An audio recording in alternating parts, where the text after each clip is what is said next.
Alors, surtout, n'hésitez pas à poser des questions, à partager, à allumer vos caméras pour que ce moment, ça puisse être vraiment un moment d'échange, de partage, parce que j'ai pas trop envie de faire une présentation.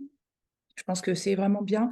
Cette semaine, je lisais euh, que la question que personne peut se poser quand on est en classe et qui fait que on se dit, mais est-ce qu'il faut que je pose cette question? Ben, en fait, c'est celle que tout le monde attend et qui débloque pas mal de choses. Elle débloque des choses déjà pour soi, parce que quand on se pose des questions, ben, finalement, on obtient les réponses.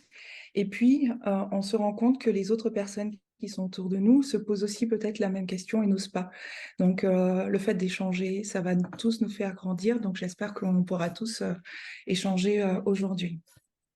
Alors, je vais continuer le moment d'étude qu'on avait commencé au H-Center. Est-ce que quelqu'un peut me rappeler brièvement qu'est-ce qu'on a vu au H-Center?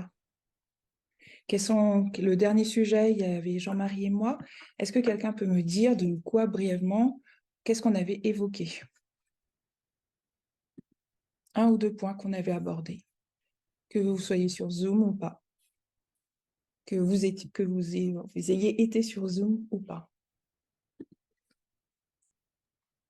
Alors, je crois que vous aviez parlé de l'évolution de la LD et ce que j'ai trouvé intéressant dans ces deux études que vous avez présentées qui étaient bien, c'est que vous avez montré comment euh, il y avait en fait la mise en place, il y avait une différence entre les démocrates et les républicains et vous avez vraiment expliqué comment l'aile droite va imposer sa vision des choses.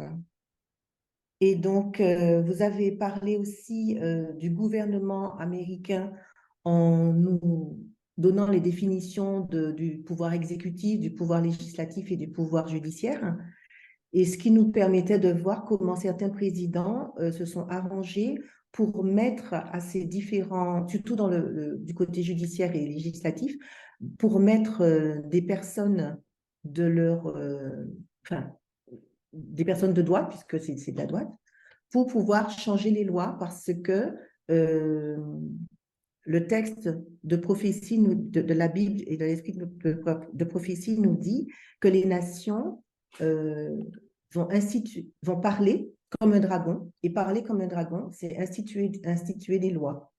Et c'est comme ça qu'une nation part. Et donc, du coup, il fallait qu'on comprenne ce que ça signifie. Et je crois que vous l'avez développé. D'accord. Que moi, j'ai retenu en tout cas. Merci. Merci Muriel. Est-ce qu'il y a d'autres personnes qui veulent compléter ce que Muriel a dit? Qu'est-ce que vous avez retenu?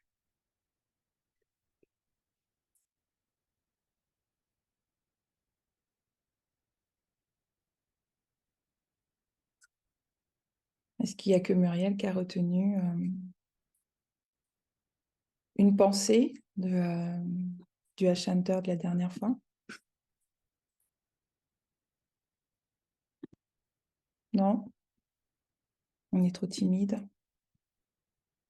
Alors, je vais reprendre en fait la citation qu'on avait. Je vais vous dire dans les grandes lignes. Je vais partager avec vous mon écran. Hop, c'est bien ça.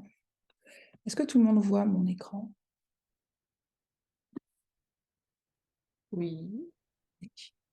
J'essaye de me dépatouiller parce que j'ai la barre. Voilà. Et là, je n'arrive pas à le mettre grand. J'essaye, mais en fait, j'ai une barre au-dessus qui fait que j'y arrive pas. J'arrive pas à voir les Les bas moins, bas plus. ouais, qui me permettent de le faire. Activer mon écran. Voilà, super. Après, pour l'enlever, j'espère que je vais y arriver.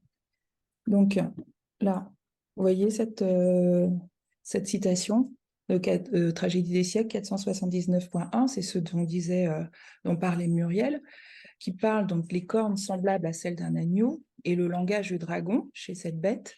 indique une contradiction frappante entre la profession de foi et les actes de la nation qu'elle représente.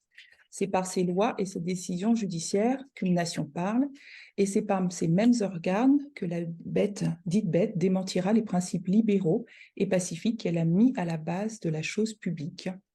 On va s'arrêter là, on va continuer la prédiction disant qu'elle parlera comme un dragon et qu'elle exercera toute l'autorité de la première bête en sa présence, annonce clairement l'apparition d'un esprit d'intolérance et de persécution analogue à l'esprit manifesté par les nations représentées par le dragon et le léopard. À la déclaration, elle faisait que la terre et ses habitants adoreraient la première bête, montre que cette nation usera de son autorité pour imposer certaines pratiques religieuses qui constituera un hommage rendu à la papauté.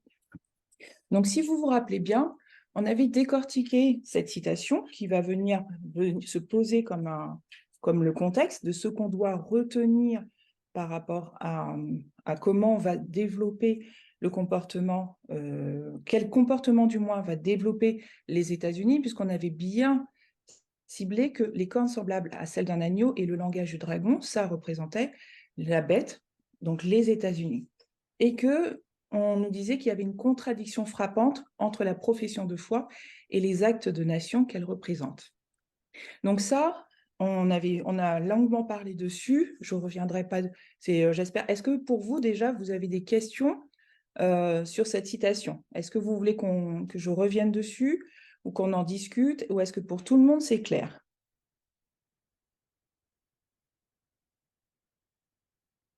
Même si c'est clair, vous pouvez me dire, hein, c'est clair. Oui. C'est bon. C'est bon. Ok.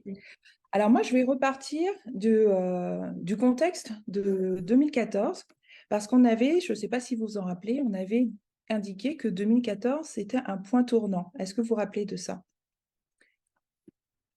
Oui. Et on avait précisé que c'était Barack Obama qui était président pendant la période où il y a eu l'année de 2014. Alors moi, je vais mettre affichage diapo. Hop, hop, hop, diaporama. À partir, voilà. Alors, non, c'est pas celle-là, bougez pas, c'est celle-là.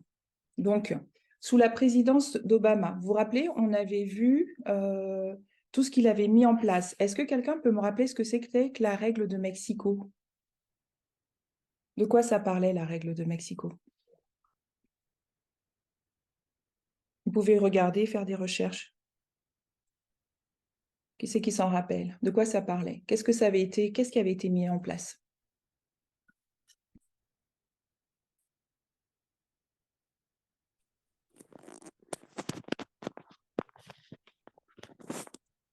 Alors, Natacha, Oui. c'est Sophie.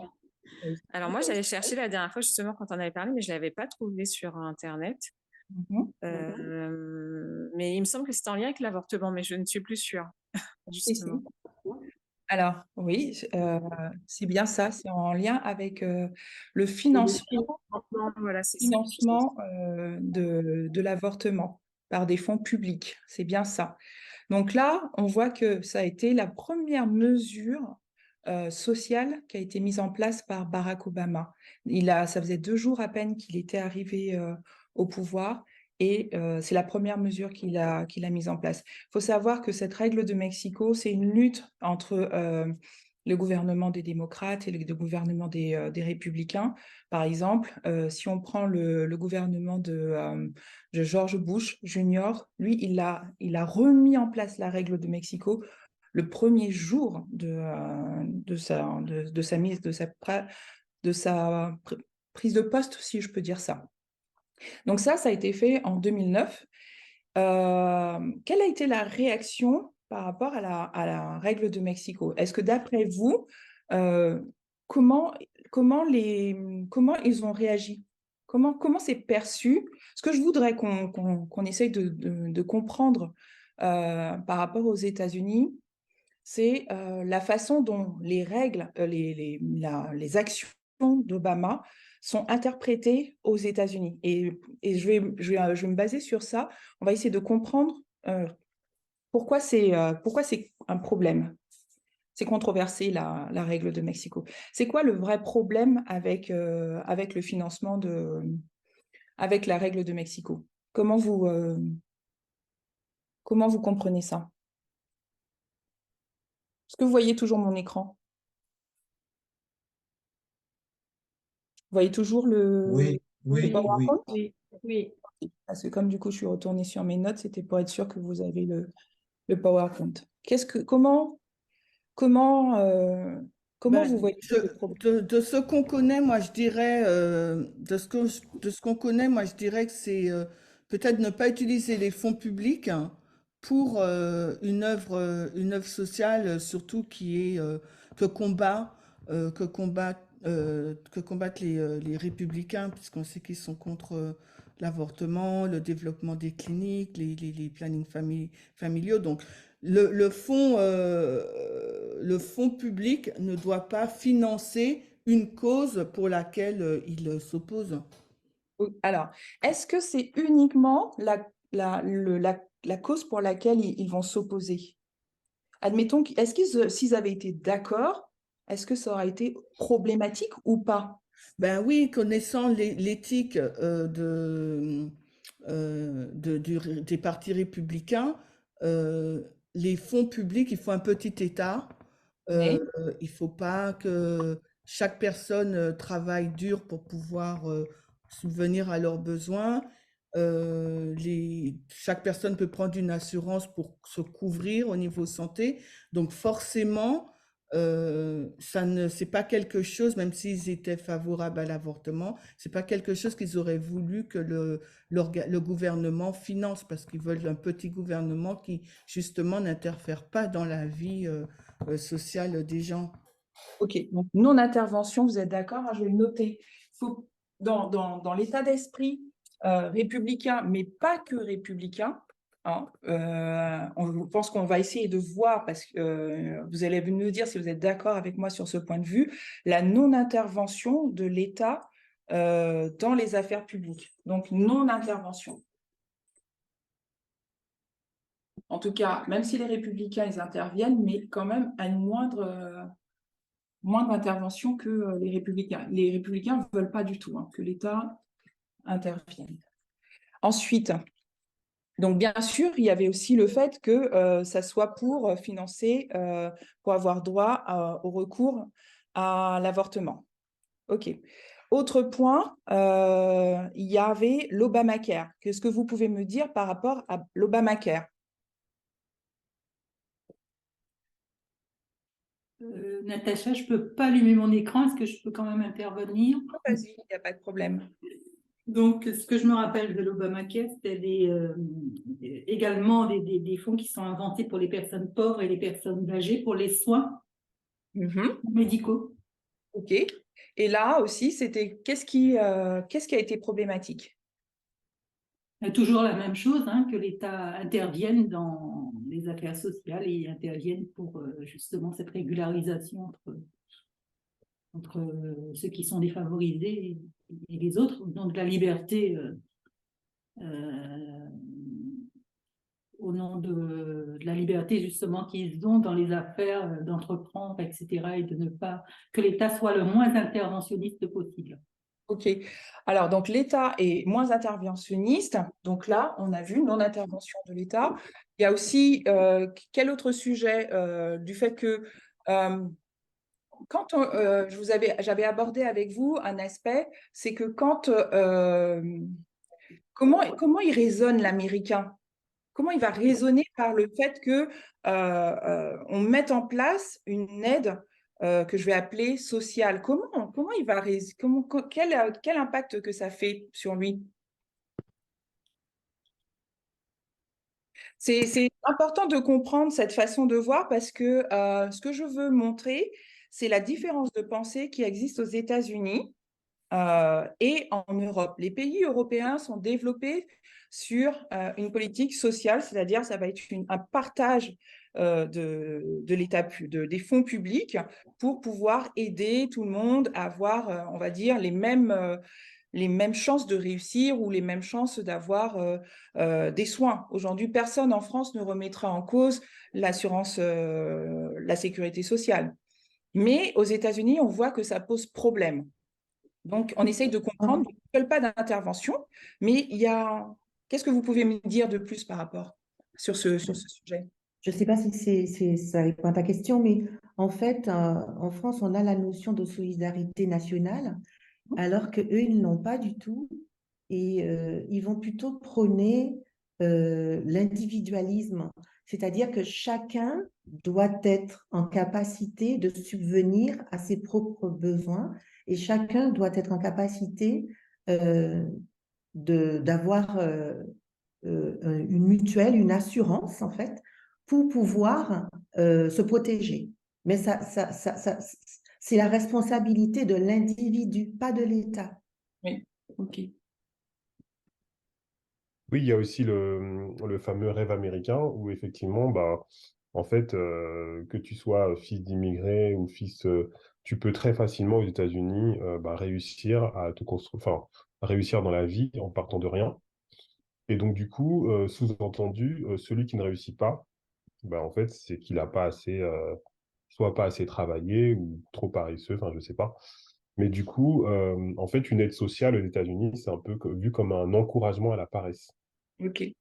Alors, c'est un point important parce que du coup, l'encouragement à la paresse, euh,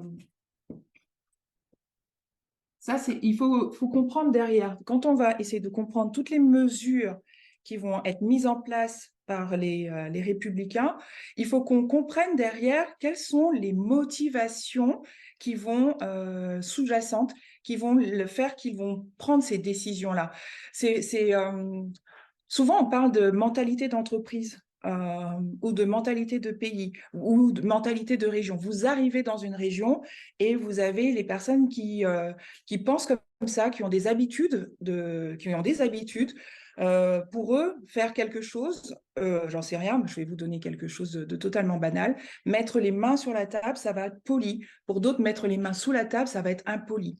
Et ça, ce comportement, quand on n'a pas connaissance de cette information, on ne peut pas comprendre la réaction d'une personne face à, comment dirais-je, la réaction d'une personne face à ses actes.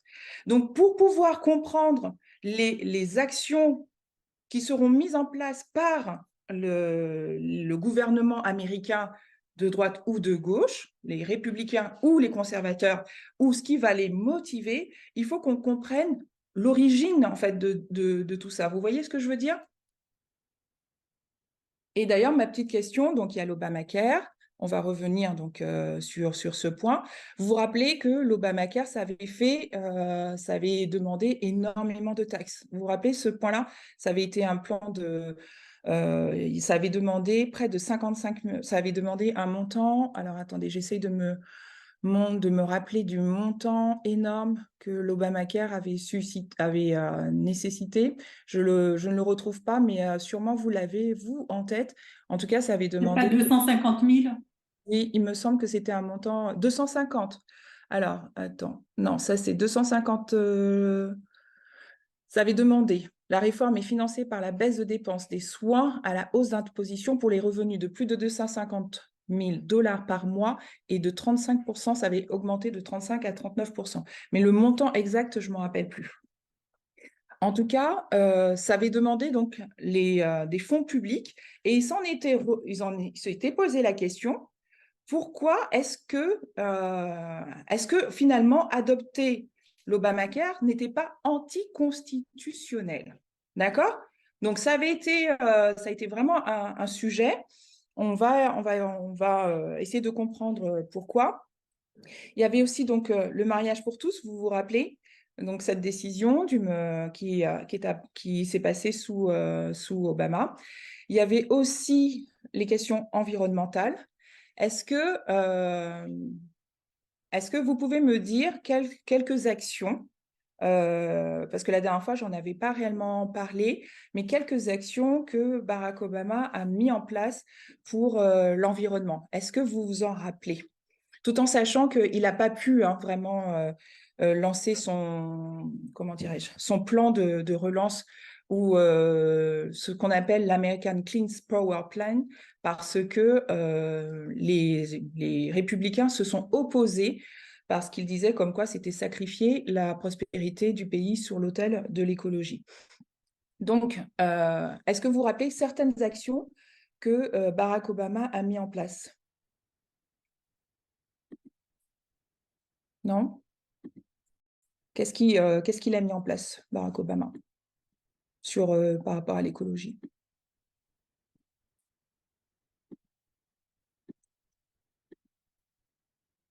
Vous vous rappelez pas? Vous pouvez regarder un petit peu, hein, si vous voyez sur comment dirais-je, Internet. Alors, il va développer le solaire avec les panneaux photovoltaïques ou les panneaux solaires. Donc, il va vraiment mettre en place des actions pour réduire les émissions de CO2. D'ailleurs, il va signer l'accord de Paris. Vous vous rappelez ou pas de ça? D'accord? Donc, la production solaire va se multiplier par 10. Donc, ça va vraiment réduire. Le but, c'était de réduire de 32% d'ici 2030 les émissions des centrales électriques. Ensuite, qu'est-ce qu'il va faire? Il va jouer sur les véhicules. Alors ça, pas trop sur les véhicules, j'ai pas trop d'informations sur les véhicules électriques, mais il va vraiment jouer sur comment on appelle hormis les panneaux solaires, il va développer les grands panneaux, comment on les appelle? Photovoltaïque. Éoliennes. Oui, éolienne, pardon. Voilà, exactement. Il va aussi mettre en place des actions pour protéger les ours polaires. D'accord? Et il va mettre en place aussi, il va préserver l'Arctique pour pas qu'on puisse prendre les ressources qui sont au niveau de l'Arctique. Il va créer une grande réserve marine qui va permettre de protéger les mammifères marins. Il va classer monument national 2 étendues qui sont sauvages au niveau de l'Ouest américain. Et donc, voilà. Donc, derrière, quand je vous parle de tout ce qu'il a mis en place, est-ce que vous trouvez que ce sont des bonnes actions? Oui. Oui, ça paraît bien, non?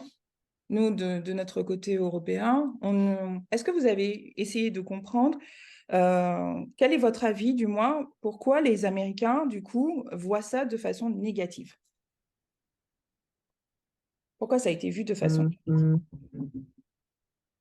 Donc, on a déjà, je vais enlever le partage d'écran, on a déjà marqué au tableau quelques petites choses. L'individualisme, la responsabilité de l'individu, l'encouragement à la paresse, non-intervention de l'État. D'où ça vient tout ça? Pour les Américains, le socialisme est apparenté au communisme. Exactement. Pour eux, le communisme, c'est leur ennemi, en fait. Exactement. Donc, quand nous, on va parler du terme socialiste, il ne va pas avoir la même connotation aux États-Unis. Le socialisme va avoir vraiment une connotation négative. Les actions, je vais dire, de protection sociale, d'accorder des soins, tout ça, ça a un écho négatif au niveau des États-Unis. Ça leur rappelle le communisme, ça leur rappelle le plus grand ennemi qu'ils ont eu, qui a été l'URSS. Et ils ont en tête l'échec du Venezuela, qui était un pays socialiste et qui avait des richesses énormes et dont la situation aujourd'hui s'est retrouvée engrenée dans des guerres civiles. Ils n'ont pas pu profiter de leurs richesses.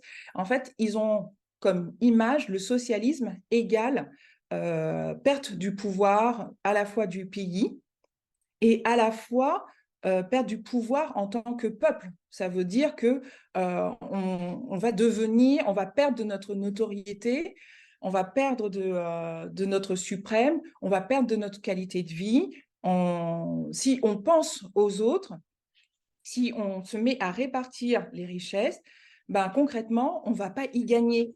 Au contraire, on va perdre. Est-ce que vous voyez, vous voyez ce que je veux dire? Donc, quand Barack Obama met en place ces actions, tout de suite, il va y avoir une contre-réaction, d'accord? Une réaction qui va être vive quand il va commencer à mettre, à lutter pour toutes ces situations. Ça va créer tout de suite une réaction chez certains.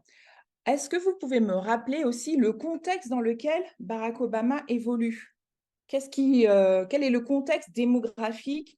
Quel est le contexte religieux? Est-ce que vous vous rappelez ce qu'on avait dit, qui est important aussi de comprendre que quand on regarde la citation ou les textes d'Ellen White et qu'il nous parle du protestantisme, on a su, on comprend grâce à l'ancienne thèse qu'on ne pouvait plus parler aujourd'hui de protestantisme et qu'il fallait faire évoluer notre compréhension en disant que voilà, il y a eu le protestantisme, mais maintenant, on va dire que la droite religieuse chrétienne a changé et qu'il faut tenir compte, non seulement, bien sûr, il y a des protestants, il en reste, mais qu'il y a cette droite religieuse chrétienne, mais maintenant, il y a d'autres acteurs qui rentrent en considération et il faut qu'on comprenne que les États-Unis, quand ils sont devenus post-chrétienne, on avait dit. Exactement. Alors, du coup, qu'est-ce que ça veut dire? L'américaine les États-Unis sont devenus post-chrétiens. Il n'y a pas que des chrétiens, mais il y a aussi les nouvelles pensées, comme les libertariens, les nouveaux athées et tout ça. Oui, ok, d'accord. Mais par rapport à la nouvelle génération, comment elle s'identifie? Sans athées, Comment- sans religion. Sans religion. D'accord? Donc là, on voit le terme de l'athéisme qui rentre aux États-Unis. Il faut comprendre que quand on parle des États-Unis, ils s'identifient, et en tout cas, ceux qui dirigent les États-Unis s'identifient comme un pays chrétien. Et il y a encore beaucoup de personnes qui s'identifient, qui sont attachées à cette identité chrétienne. On l'a vu avec toutes les études qu'on a fait, qu'ils ont toujours voulu mettre en place l'identité chrétienne au sein de la politique. Mais on voit qu'il y a un contraste avec la population qui est née après les années 2000, donc la génération Z, qui, elle, ne s'identifie à aucune religion. Donc, quand on arrive à la période de 2014, tous ceux qui sont nés donc après 2000 sont encore jeunes, mais on a cette génération aussi d'avant qui ne s'identifie pas qui n'a pas d'attachement à une identité religieuse. Et ça aussi, ça va venir jouer un rôle important pendant la période de 2014. Il y a un dernier point à prendre en considération aussi, c'est le plan démographique. Est-ce que vous vous rappelez ce qu'on avait dit sur le plan démographique? Comment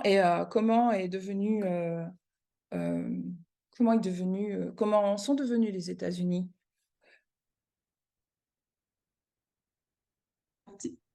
Ils sont Je pense trois. que...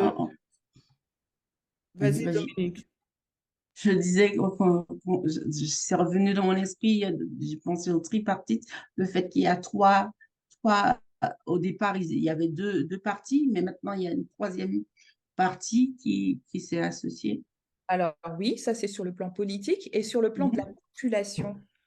Je pense que c'est comme les nations occidentalisées, hein, le taux de natalité est en berne, hein, c'est plus les immigrés qui font des enfants. Oui. Donc, et c'est d'où cette peur de perdre leur identité chrétienne, justement. Donc, c'est important de comprendre le contexte en fait, dans lequel Barack Obama va évoluer. Je vais remettre du coup le PowerPoint parce que... alors, attendez, partager. Bougez pas. Parce que vu que j'ai un peu de mal aujourd'hui, je vais essayer de remettre le PowerPoint. Hop, Partager l'écran. OK. D'accord? Donc, il va y avoir le point démographique, donc la notion de couleur, de race, ça va être un point, ces 4 points ces 6 points qu'on a vus. Je ne vais pas trop parler des juges de la Cour suprême parce qu'on a vu qu'il avait nommé des femmes et des femmes qui n'étaient pas originaires de l'Amérique blanche. Mais ce n'est pas le point sur lequel je veux mettre l'accent aujourd'hui. Donc, c'est l'environnement, l'avortement, le soin de la santé, le mariage pour tous, la situation démographique aux États-Unis et le fait qu'aujourd'hui, les États-Unis sont devenus une nation post-chrétienne. Donc, ces 4 points, il faut prendre en considération que les États-Unis, aujourd'hui, et surtout dans les grandes villes, moins dans les campagnes, on va avoir une situation démographique issue de l'immigration jeune qui va faire des études. Ces études vont leur permettre d'accéder à des postes, d'accéder au milieu du travail, d'avoir aussi des postes plus importants sur le plan de la politique. Tout ça, ça va venir changer. On passe vraiment 2014, c'est comme si on bascule d'une ancienne Amérique qui va être conservatrice, old school, à une autre Amérique. Vous C'est voyez ce que je quoi veux dire? old school? Old school, c'est vieille école, c'est-à-dire avec quand on va pratiquer quand on va être sur certaines pratiques, ça va être considéré comme étant totalement normal, tandis qu'il va y avoir une remise en question par cette jeune génération de comportements, de choses qui ont été normalisées et passées sous silence. Aujourd'hui, il va y avoir un peu comme une remise en question et non-acceptation de certaines choses. Vous voyez ce que je veux dire ou pas? C'est pour ça qu'il va y avoir une réplique venant de la part d'une certaine catégorie de personnes pour pouvoir se dire « Attention, on s'écarte, on s'efface de là où on est censé être. Notre moralité, quelque part, nos mœurs sont en train de changer. » C'est pour ça que je le dis « old school ». Tu me rejoins ou pas? Tu comprends ce que je veux dire quand j'utilise ce terme? Oui, oui, moi je comprends, mais on est 40 connexions, peut-être c'était pas tout le monde qui comprenait. D'où ma Merci. question. Merci de la remarque. Donc là, je vais partager avec vous la réaction qu'il va y avoir tout de suite après. D'ailleurs, est-ce que vous vous rappelez d'une certaine réaction qu'il y a eu après qu'Obama ait décidé de mettre en place ces choses? Est-ce que vous vous rappelez? Non. Non, ça ne vous revient pas à l'esprit?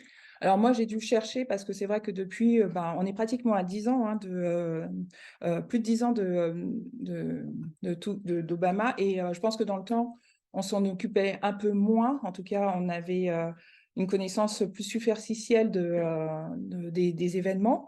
Donc, il faut savoir que quand Obama a mis en place l'Obamacare et a tout de suite mis en place la loi, a abrogé la loi de Mexico, il y a eu des dizaines de milliers de manifestants qui ont voulu dénoncer la politique et de l'administration démocrate.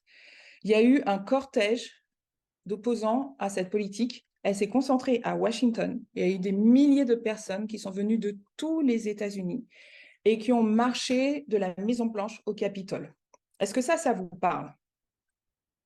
Non? Est-ce que vous vous rappelez de certaines choses, de certains événements comme ça? Alors, parmi les manifestants, il y a certains qui brandissaient des pancartes en disant « L'administration va conduire notre pays vers le socialisme ». Donc, on voit que le socialisme, et c'est vraiment quelque chose qui n'est pas vu de la même façon que nous, hein. L'avortement n'est pas un soin médical. Et ensuite, certaines personnes vont dire « Moi, j'ai vu suffisamment de socialisme en URSS. » Donc, voilà. Donc, ils ne veulent pas ce communisme qui n'a pas fonctionné ailleurs. Ils comprennent que leur interprétation des actions qui sont mises en place par Barack Obama, ils le voient de façon négative. Et donc, du coup, qu'est-ce qui va se mettre en place? Je vous en avais parlé. Il va tout de suite avoir une manifestation par les Freedom Walks. c'est un mouvement qui réclame une baisse de fiscalité, moins d'État et plus de liberté économique. Donc, leurs 3 actions, c'est quoi? Est-ce que vous vous rappelez de ce que j'ai dit? Les Freedom Works, qu'est-ce qu'ils luttent pour quoi? Vous voulez que je reprenne? La liberté économique? Donc, plus de liberté économique. Ensuite, le premier. Moins d'État, tu as dit. Oui, moins d'État. Et l'autre? Le premier, moins de taxes, moins de fiscalité. Vous vous rappelez? OK. Alors, donc, ces Freedom Rocks, ils vont être, on va dire, les premiers à s'organiser pour pouvoir aller à l'encontre de la politique qui est mise en place par Barack Obama. Et ce groupe, en fait, va s'allier à d'autres groupes, dont les Tea Party Patriots. Donc, quand je vous parle de Tea Party, ça vous fait penser à quoi? C'est quoi pour vous le Tea Party?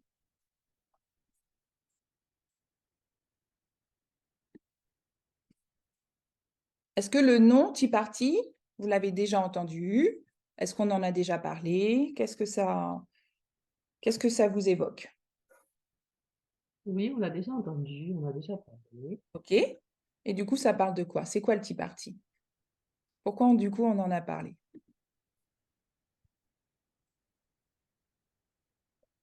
Bah, déjà, c'est un mouvement qui a, enfin, à la base, c'est un mouvement qui a son origine, en fait, au moment, justement, de la déclaration d'indépendance, en fait, aux États-Unis.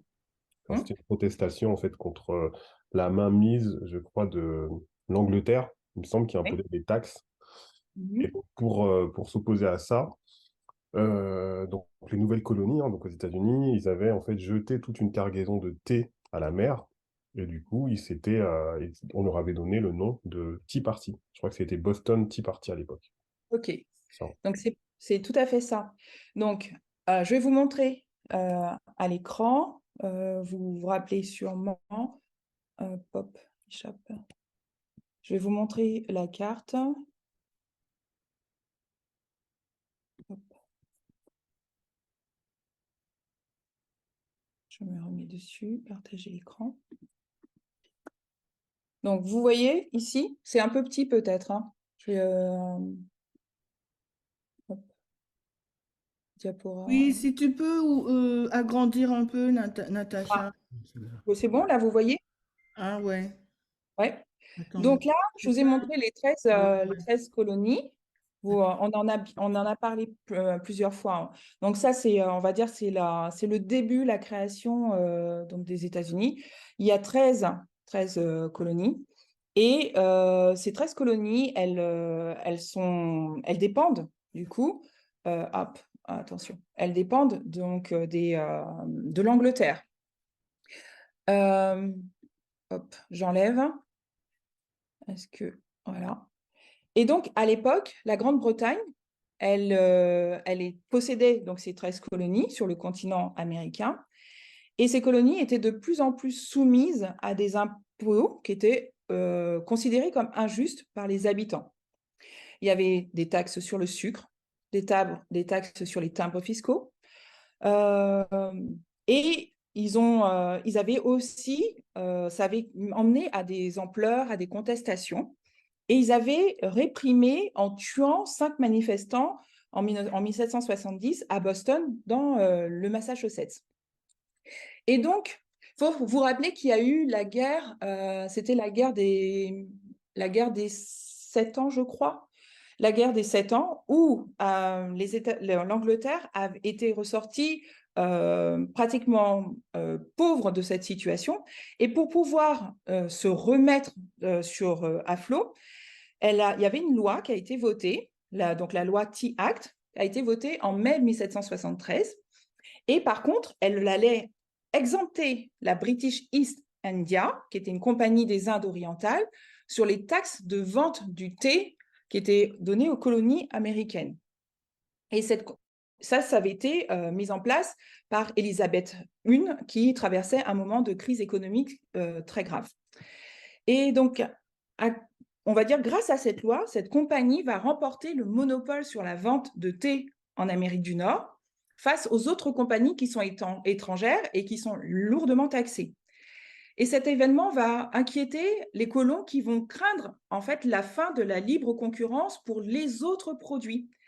Donc, ce qu'ils vont faire, c'est que le 16 septembre 1773, comme nous a dit Michael, il va y avoir des navires de la British East India Company qui va être chargé de thé en provenance d'Asie et qui va rentrer dans le port de Boston.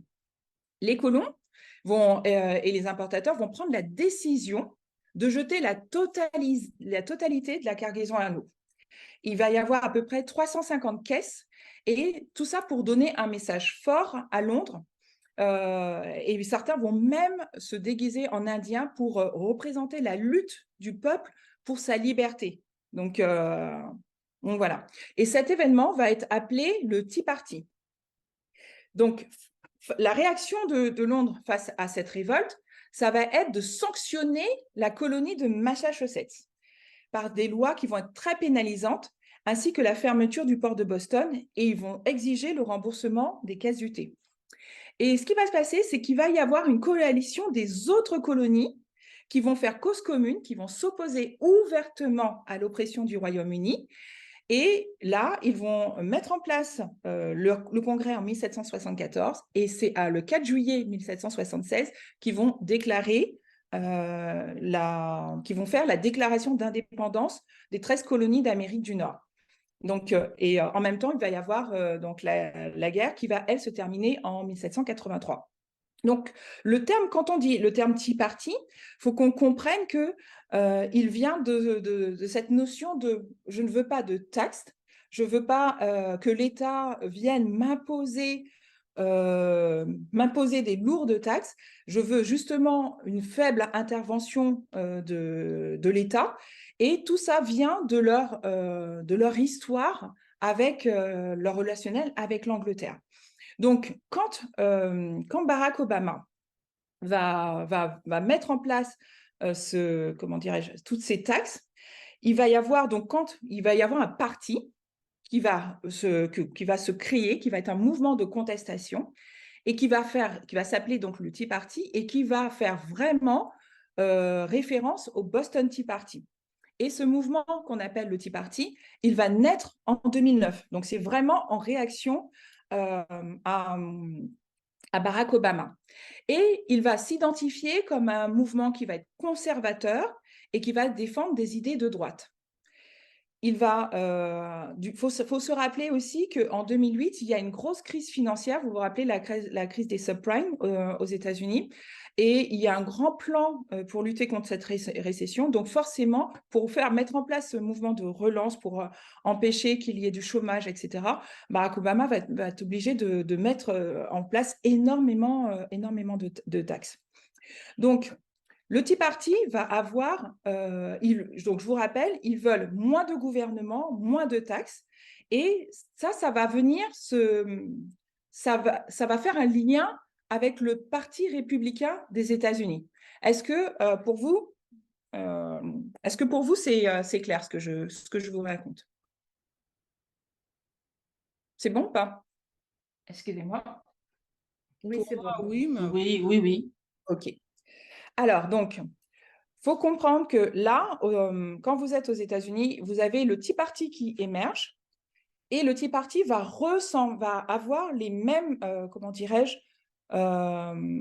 les mêmes revendications que le Parti républicain. Mais ce n'est pas le Parti républicain. D'accord? C'est un mouvement qui va se créer en parallèle, mais qui n'est pas le mouvement républicain. Donc, ils vont avoir 3 principes fondamentaux. Le retour des valeurs morales, ça c'est le Tea Party qui le prône, la défense énergétique du pays et un gouvernement qui va être discret du moins, qui va s'appuyer sur une fiscalité qui va être réduite.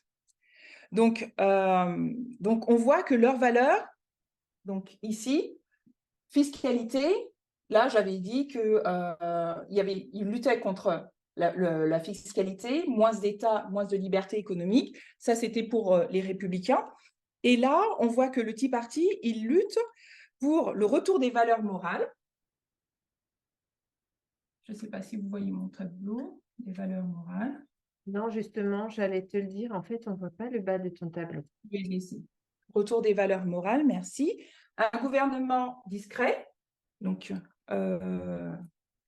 gouvernement discret.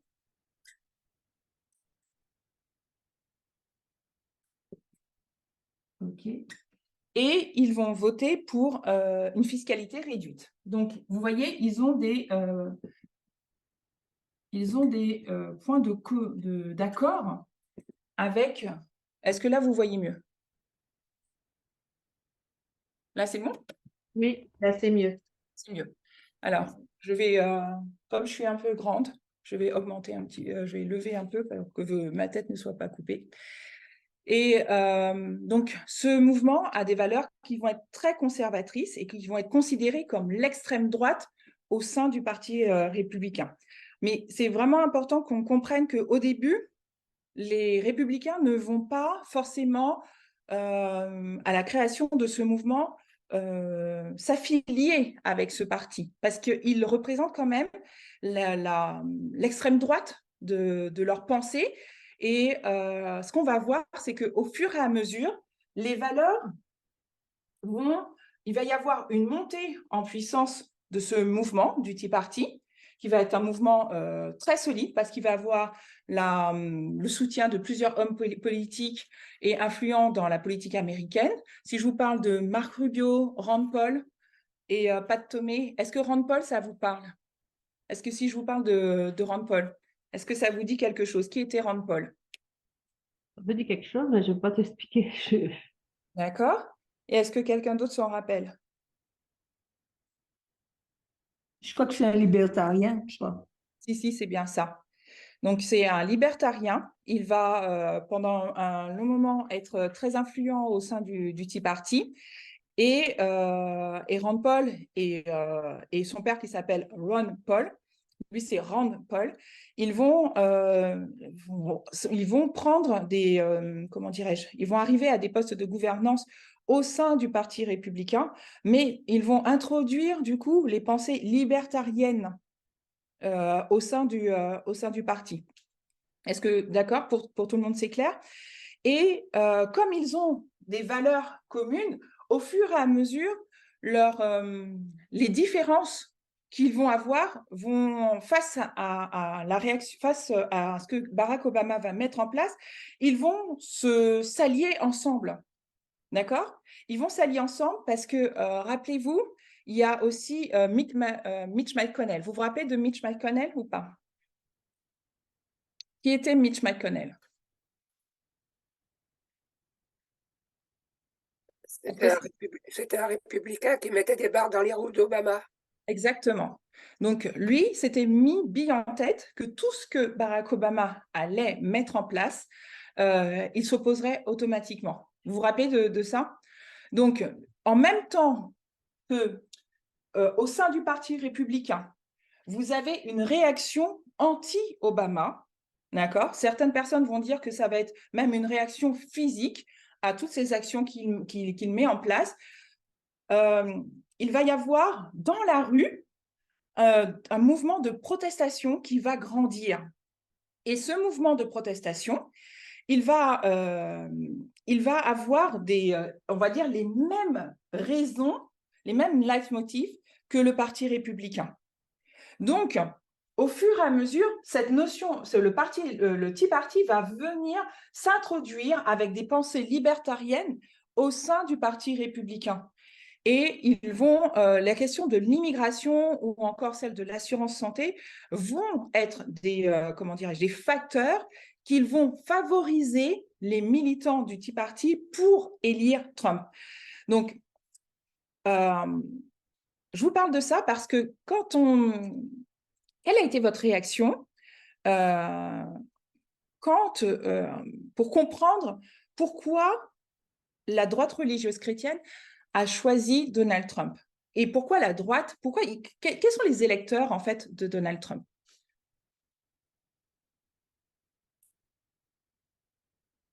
Est-ce que vous voyez où est-ce que je veux en venir? Ouais, juste avant de répondre à ta question, du coup, Hum, je voulais juste rajouter un fait que par rapport au mouvement du Tea Party, en fait, ce mouvement-là, enfin, que c'est vrai, il faut comprendre que c'est vraiment un mouvement spontané qui s'est créé comme ça d'un coup d'un seul sur Facebook en fait. Moi, ça me fait penser un petit peu à ce qui s'est passé en France avec les Gilets jaunes en fait. C'est-à-dire qu'il y avait eu cette taxe sur l'essence et automatiquement, il y a ce mouvement qui part de nulle part et qui commence à avoir du succès et beaucoup de gens commencent à venir, ça commence à devenir comme une sorte de nébuleuse avec plein d'idées. Et en fait, le Tea Party, c'est un peu ça, en fait. C'est un mouvement spontané qui émerge et du coup, qui s'oppose, comme tu l'as dit, du coup, à ce qu'Obama représente, à la fois l'Obamacare et puis tout ce qu'il a fait pour sortir de la crise.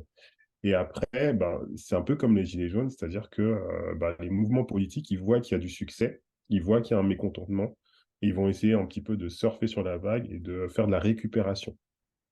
Et effectivement, bah, Donald Trump, c'est lui qui a, je pense, le mieux compris ce mécontentement et qui a récupéré un petit peu ces choses, enfin, toutes ces idées-là, et qui a pu le mieux l'exploiter finalement pour après être élu, en fait. ouais. Et il y a aussi une dimension quand même raciste dans ce mouvement. Je ne sais pas si tu n'as pas mis l'accent dessus, mais une des menaces qui est vue aussi, c'est la partie immigration. Donc, il y a une partie un peu nationaliste et raciste, en fait. Et finalement, bah, Donald Trump, c'est lui qui va comprendre un petit peu ce mécontentement et qui va faire, et ce qui va expliquer un petit peu son succès aussi. Oui, ok, super. Est-ce que du coup, pour tout le monde, c'est clair? Alors, donc merci, Mickaël, pour ton intervention. Donc, ils vont trouver des points d'accord. Donc, c'est important de comprendre que non seulement ils vont faire de la récupération politique au niveau du parti comment dirais-je, républicain, qui n'est pas en forme à la suite comment dirais-je, des élections d'Obama. Et tout de suite, ils vont mettre en place une contre-attaque pour que, dès la base, on puisse changer les personnes qui vont être décisionnaires au niveau des lois. D'accord?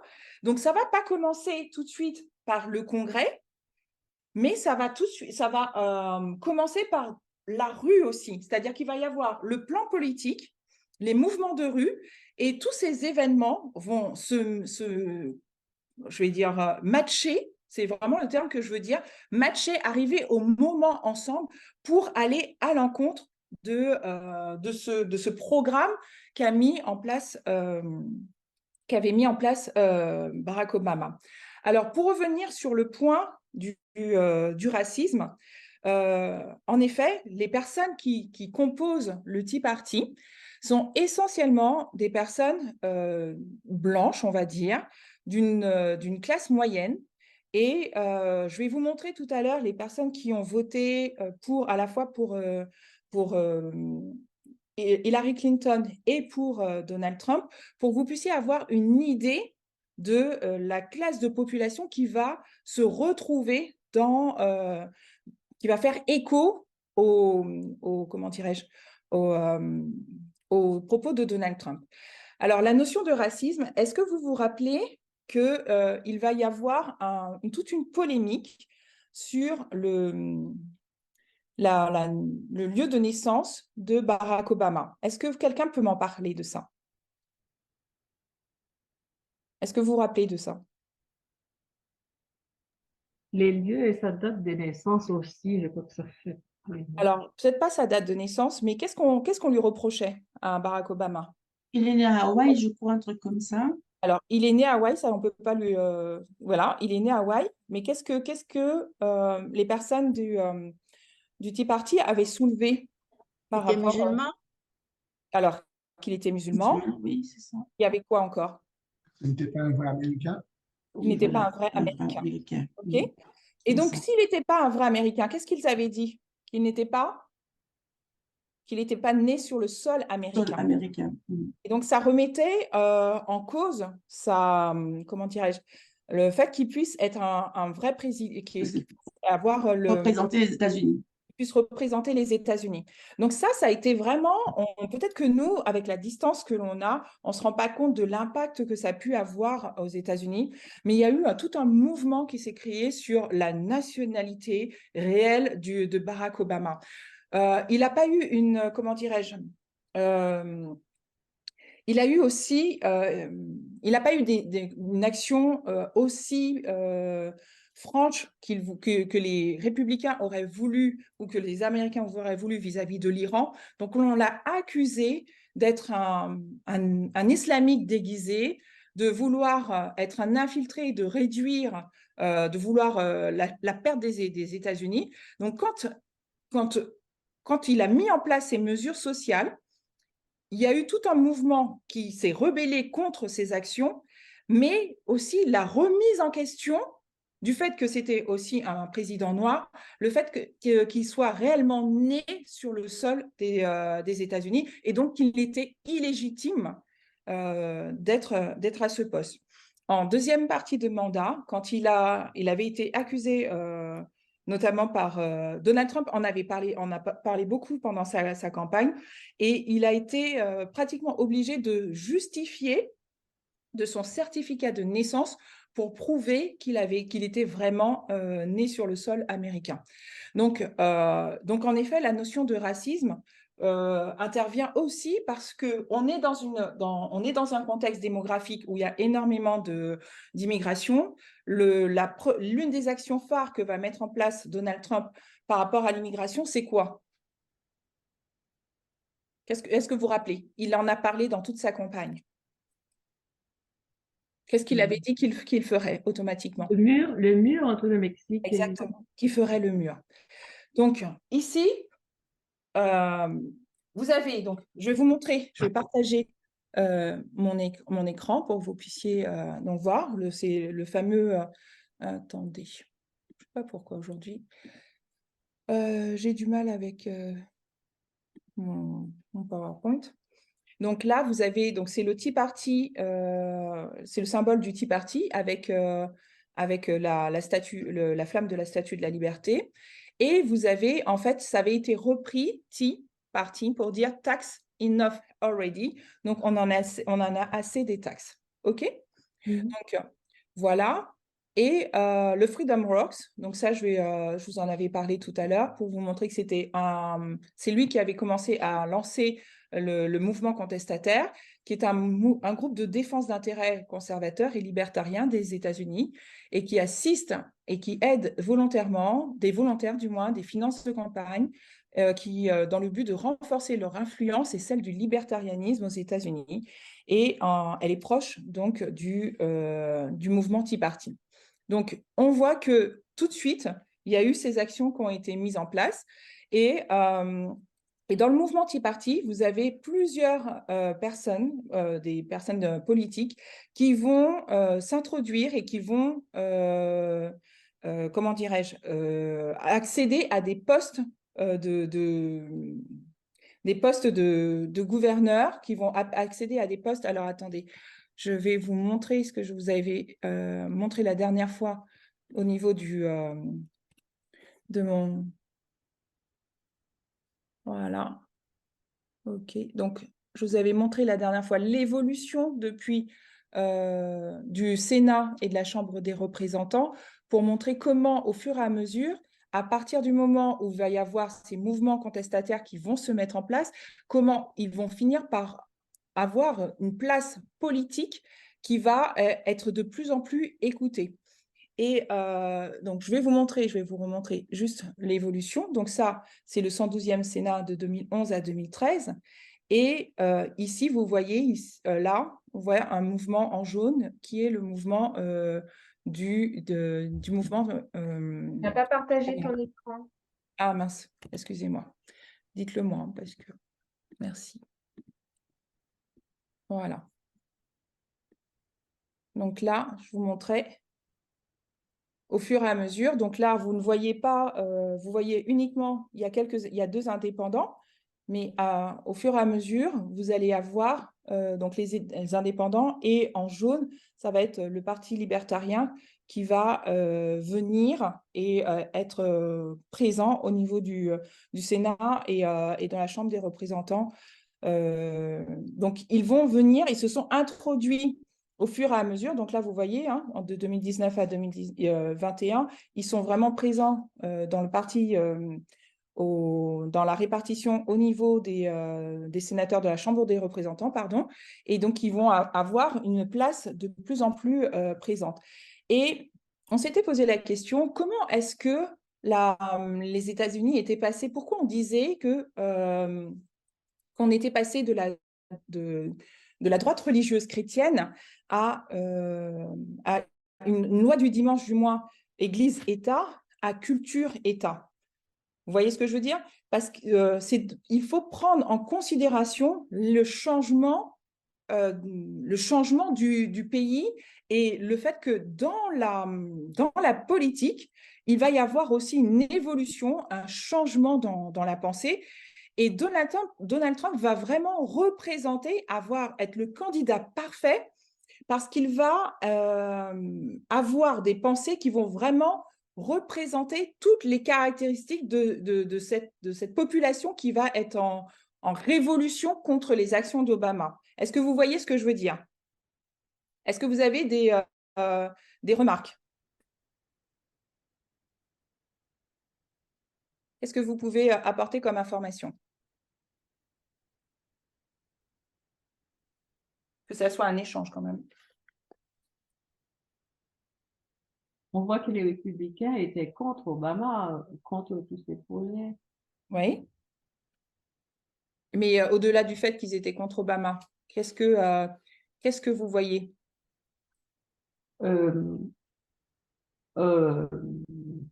Ils n'ont pas respecté la Constitution non plus par rapport à la minorité. Est-ce que je peux dire ça? Je ne sais pas. Alors, je n'ai pas compris ce que tu as dit. Quand tu as dit ils n'ont pas respecté la Constitution, c'est-à-dire? Le premier amendement, par rapport à la minorité, non, c'est pas ça.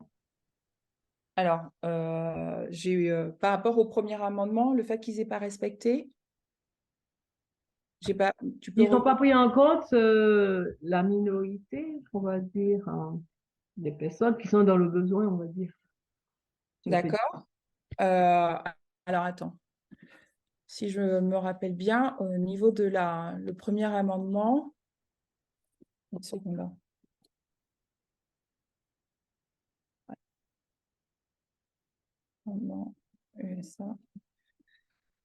Alors, le premier amendement nous dit que c'est la déclaration des droits, la liberté de la presse, la liberté de la religion. Donc oui, en effet, ils vont pas. On voit que quelque part, c'est ce qu'on dit quand la citation nous dit qu'ils vont professer, ils vont parler, ils vont ressembler à un agneau avec ses deux cornes, mais qu'ils vont parler comme un dragon. Donc, si je vais dans ce que tu apportes comme information, c'est que le premier amendement nous dit qu'il faut adopter des lois, il ne faut pas adopter. Il est interdit d'adopter des lois, il limite la liberté de religion, d'expression, la liberté de la presse, le droit de s'assembler pacifiquement. J'essaye de comprendre aussi ce que tu apportais comme information. Donc, par rapport à ce que tu donnes, oui, on voit dans les actions de Donald Trump le fait qu'il ne va pas respecter la liberté d'expression. Mais par rapport à l'événement, à ce que je voulais apporter comme information sur l'évolution au sein même du Parti républicain, je ne crois pas que ça soit vraiment apporté dans comment dirais-je, dans le premier amendement. Mais ce que je voudrais montrer en fait dans ce partage que je fais aujourd'hui avec vous, c'est de montrer qu'il va y avoir une Amérique qui va changer, une Amérique qui va, notre message nous a amené à comprendre qu'on devait au début comprendre et une union, la loi du dimanche représentait une union Église-État, mais qu'après, on est amené sur une notion de culture-État. Ensuite, l'ancienne thèse nous a amené à comprendre qu'il fallait qu'on prenne en considération le fait qu'il y ait le nouvel athéisme. Et pour pouvoir comprendre pourquoi aujourd'hui on n'est plus sur ce schéma qu'on avait compris, mais qu'on passe sur un schéma qui est totalement différent, il est important qu'on prenne en considération tout l'environnement politique, social des États-Unis, la façon dont dont les États-Unis ont changé pour que nous aussi, nous puissions comprendre mieux notre message et comprendre en effet que en nous préparant à la loi du dimanche, il faut qu'on prenne en considération tous les acteurs qui interviennent. Est-ce que vous voyez ce que je veux dire? Oui, Oui? oui. OK. Alors, donc du coup, Donald Trump arrive au pouvoir et quelle va être sa phrase thème pendant sa période électorale, mais aussi après? Make America Great Again. OK. Et qu'est-ce que ça veut dire, Guylaine? Ça veut dire que l'Amérique, elle soit toujours en avant, que ce soit la première. OK. Et qu'elle soit Make America Great Again. Il y a aussi again, ça veut dire qu'elle soit de nouveau la première sur tous les plans, sur tous les plans politiques, culturels, tout, démographique, puisque on a parlé du problème démographique aussi, il faut en tenir compte. Si on veut être les premiers, il faut que la famille soit importante, qu'il n'y ait pas de gens qui viennent, pour eux bien sûr, hein, qui viennent, comment dire, que les immigrants fassent des enfants, donc changent leur culture. Vraiment, c'est ça, c'est à tout point de vue. C'est ce que je... Alors, moi, je vais rebondir, merci, sur ce que tu as dit, c'est que quand Donald Trump dit je voudrais que les États-Unis redeviennent grands, qu'ils retrouvent leur grandeur d'autrefois, qu'est-ce qu'il sous-entend? Il sous-entend quoi au moment où il le dit? Il sous-entend déjà que l'Amérique est en déclin. Voilà. Donc, il sous-entend que l'Amérique est en déclin. Est-ce que c'est vrai?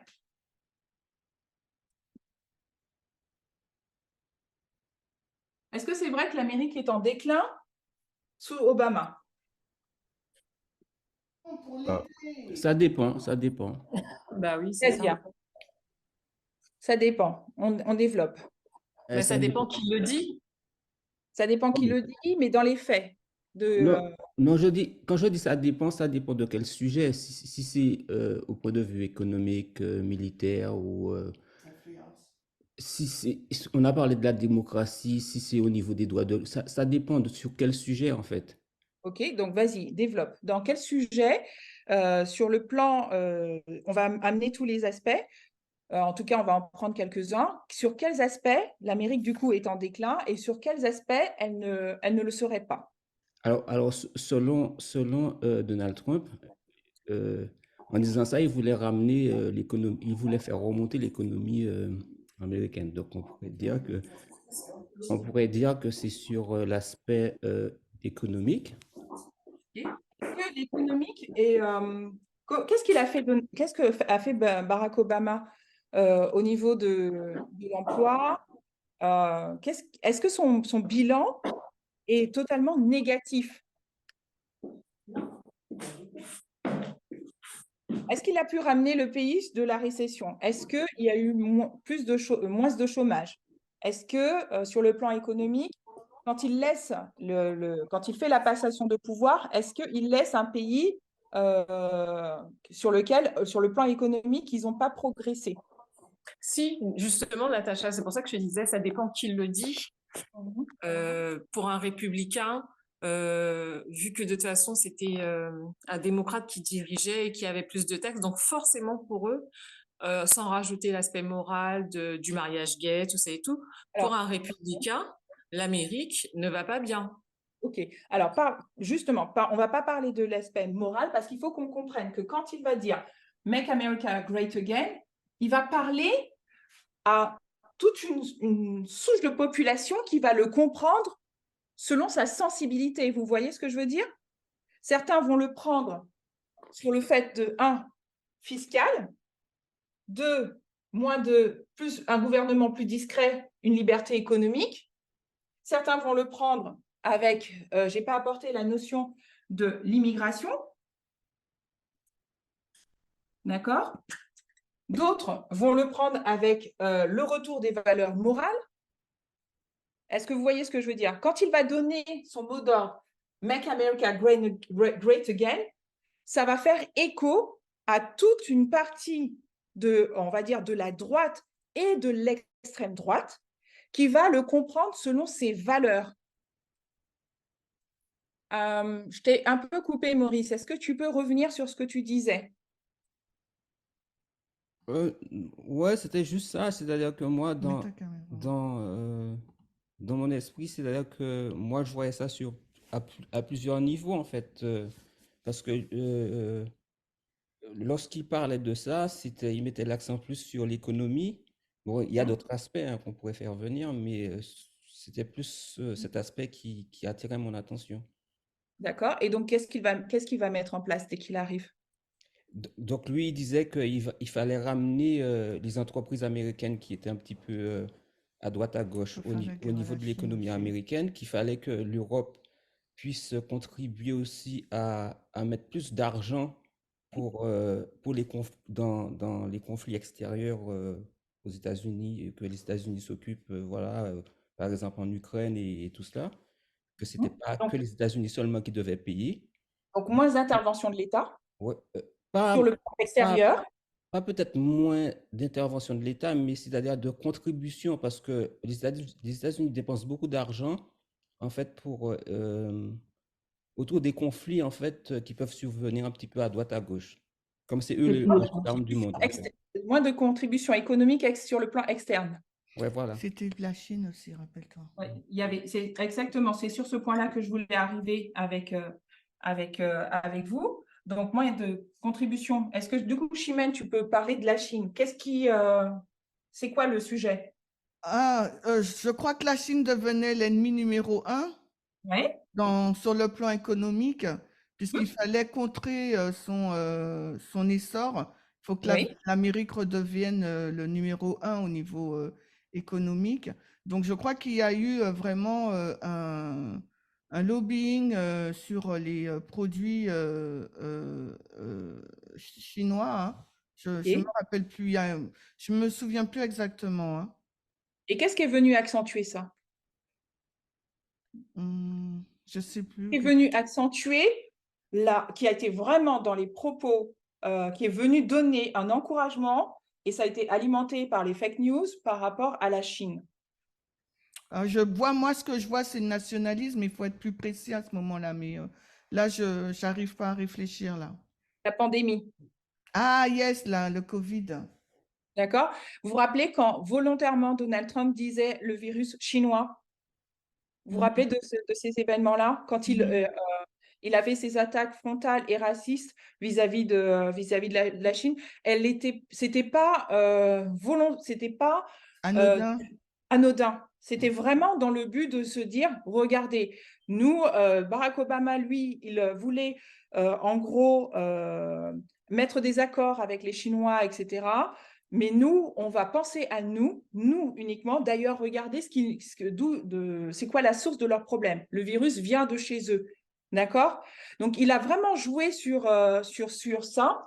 Et pour pouvoir mettre, quand il dit « Make America Great Again », cette notion de racisme ordinaire qui s'est vraiment institutionnalisée dans la pensée des Américains. Donc, l'Amérique, il fait passer que le message… Ça a été loin, puisque même les Asiatiques étaient attaqués aux États-Unis. C'était trop. Exactement. Donc, MAGA, c'est un mouvement qui va être… est-ce que c'est Donald Trump qui a utilisé ce terme MAGA? Est-ce que d'autres présidents ont utilisé ce terme « Make America Great Again » Ou est-ce qu'il Du coup, Natacha, moi, je voulais revenir juste en termes d'idéologie. Je sais qu'il y a un moment, on parlait beaucoup de ce qu'on appelle la destinée manifeste. Donc, c'était une doctrine en fait, qui était aux États-Unis, comme quoi l'Amérique devait vraiment être, tu sais, un peu la lumière un peu des nations, quoi. Tu vois, il y avait cette idée que en fait l'Amérique c'était le nouvel Israël sur Terre et que du coup, à la fois au niveau économique, mais aussi au niveau de la paix, c'était eux qui devaient voilà, imposer tout et qui devaient voilà, être un peu la lumière des nations. Et en fait, il y avait vraiment cette idéologie aux États-Unis, et ce qui explique un petit peu tous les choix en fait qui sont faits là-bas. Et je pense que lorsque Donald Trump il a lancé ce slogan, il voulait redonner à l'Amérique un petit peu sa place d'antan. C'est-à-dire, euh, c'est un peu l'idée de dire, bah, l'Amérique, c'est devenu un peu un pays comme les autres. Alors que voilà, l'Amérique a une vocation. L'Amérique, c'est un pays, c'est un peuple spécial qui a été choisi par Dieu pour. Et cette idée, on la voit souvent lorsque vous regardez certains films. Je pense à Indépendance Day, enfin les films comme ça, ben, l'Amérique, c'est toujours eux qui sauvent le monde, c'est toujours... Enfin, ils ont toujours eu... Alors nous, ça nous paraît une caricature, mais chez l'Américain, c'est très profond cette idée. L'Amérique, c'est un destin spécial, c'est un pays à part qui a un rôle dans le monde. Voilà. Et donc, je pense que Donald Trump, lui, il a voulu un peu jouer sur cette idée-là. Ok.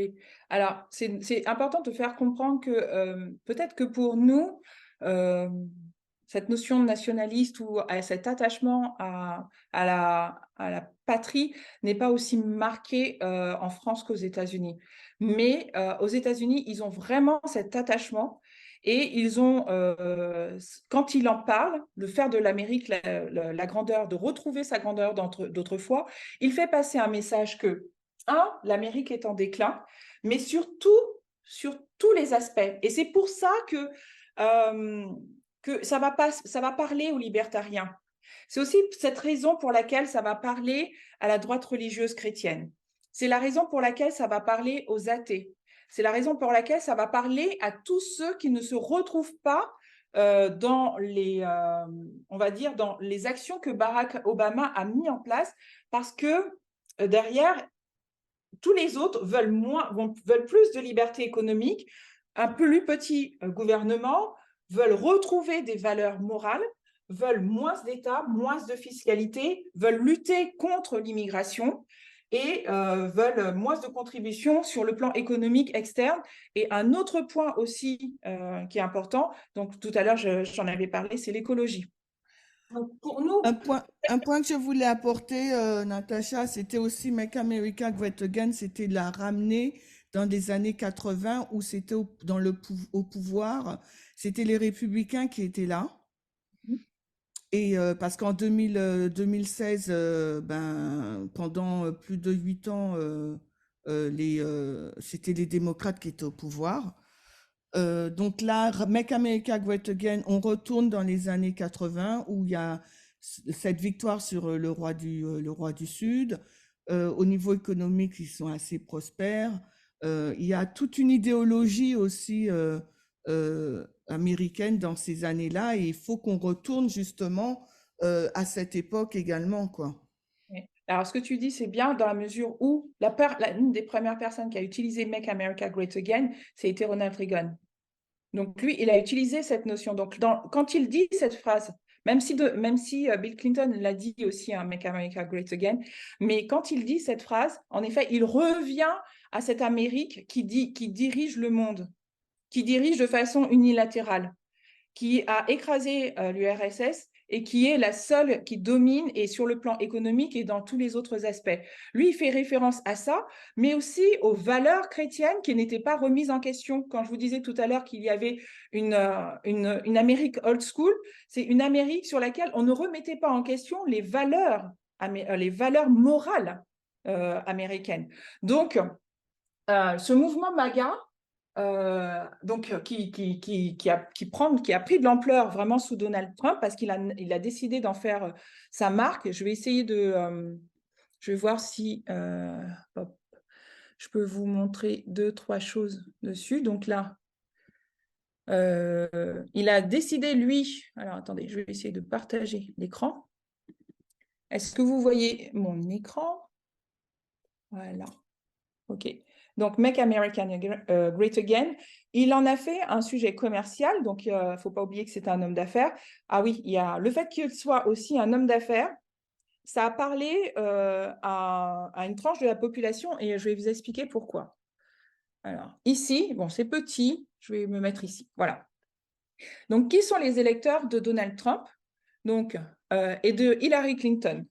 Donc là, les Américains caucasiens, donc les Américains blancs, sont à 58% chez Donald Trump. Chez les Afro-Américains, c'est plutôt Hillary Clinton pour 88%. Donc ça, c'est les électeurs. Ça, la source chez Edison Research pour CNN. Les hispaniques, 65%, même s'il y en a, à chaque fois, on va retrouver à la fois des Asiatiques, des Afro-Américains chez Donald Trump, hein, ça existe, mais en majorité, ceux qui vont être issus de l'immigration vont plus être du côté démocrate que du côté républicain. Ensuite, on a parlé de moins de 50 000 $, donc c'est par an, c'est 52% de ceux qui vont voter pour Hillary Clinton et 41%. Et ceux qui ont plus de 50 000 $, eh bien, c'est plus ceux qui vont voter pour Trump.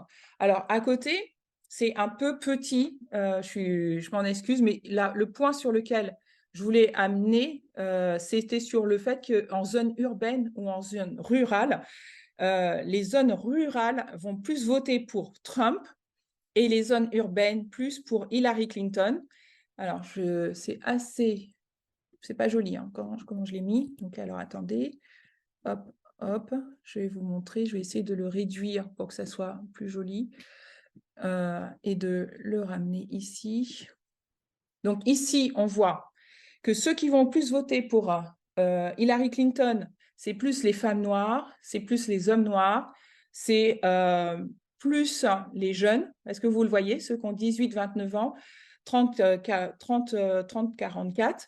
C'est plus les femmes pour Hillary Clinton, plus les hommes pour Donald Trump. Donc, ici, on voit la notion d'homme blanc ou de femme blanche qui est prépondérante pour les électeurs de Donald Trump. On voit aussi ceux qui ont fait l'université ou qui ont fait des études supérieures, ils vont être, ou secondaires, plus importants pour ceux qui vont aller au 3e cycle chez Hillary Clinton, et ceux qui vont être lycée secondaire, ils vont être ou le lycée, voilà, vont être supérieurs chez Donald Trump. Donc, ceux qui vont faire des études supérieures vont être donc plus cultivés, vont se retrouver plus du côté d'Hillary Clinton. Et ceux qui habitent en zone urbaine, donc les villes, donc plus sur la population d'Hillary Clinton. Alors, pourquoi j'abordais cet aspect-là? Parce qu'on voit que la notion de être réceptif comment dirais-je, à une source d'information sans avoir forcément vérifié, va avoir plus d'écho chez ceux qui vont être à la campagne et ceux qui vont être donc en zone rurale et ceux qui vont avoir fait moins d'études supérieures. Et ça va se voir en fait dans l'électorat de Donald Trump. Autre chose, quand on fait une comparaison de la population qui vit dans les villes et celle qui vit dans les campagnes, on voit que dans les campagnes, énormément de chefs d'entreprise ont été laissés à l'abandon on va dire, sous le gouvernement d'Obama. Et quand il va parler en tant que chef d'entreprise qui a réussi et qui va dire « Make America Great Again », tous ceux qui se trouvent dans les zones rurales vont se retrouver aussi chez Donald Trump. Donc, en résumé, ce que je voulais ramener, c'est que 2015, c'est un point tournant. 2014, pardon. 2014 est un point tournant sur le plan politique aux États-Unis et sur le plan mondial. Pour comprendre la loi du dimanche, il nous faut comprendre 2014. Donc, on a ici je ne fais pas la grande ligne, je marque 2014 avec ici, hop,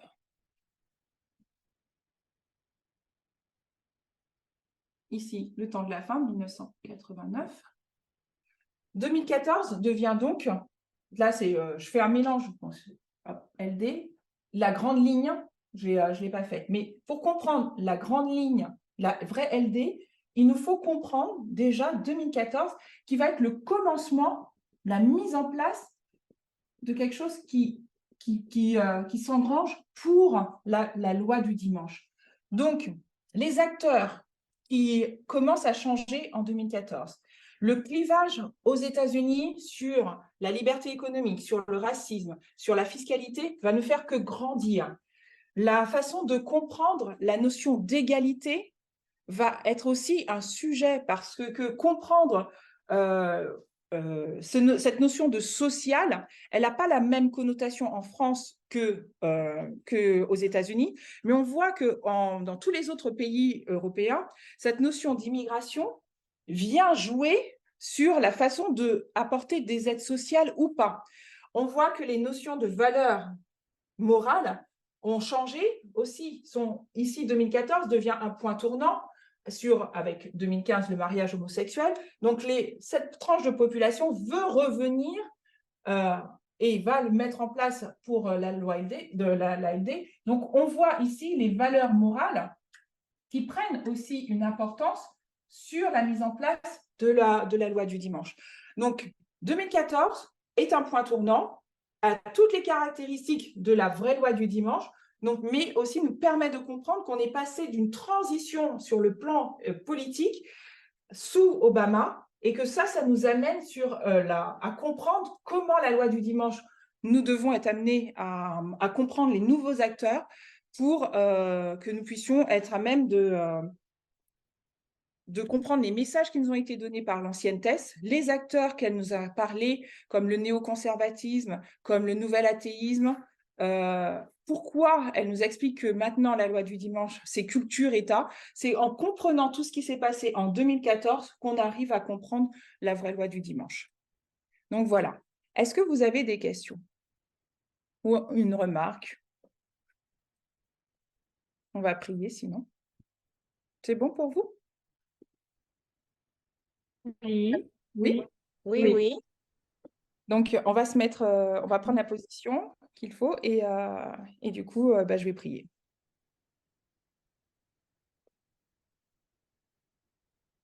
Éternel notre Dieu, nous voulons te remercier pour toute la richesse de tous les messages que tu nous apportes sur le plan prophétique. Tu conduis tes enfants, tu nous as apporté énormément d'informations et tu nous permets de bien comprendre les événements qui se dressent devant nous. Nous te sommes vraiment reconnaissants et nous te demandons d'ancrer toutes ces choses profondément en nous afin que nous puissions tenir ferme face à tout ce qui se dresse devant nous et que nous puissions avoir la compréhension et reconnaître les événements face à ce grand test. Que tu puisses bénir chacun de nous sur cette plateforme et nous aider à passer une excellente journée de sabbat pour le reste de la journée qui se dresse devant nous. Au nom de Jésus, et nous t'avons prié. Amen.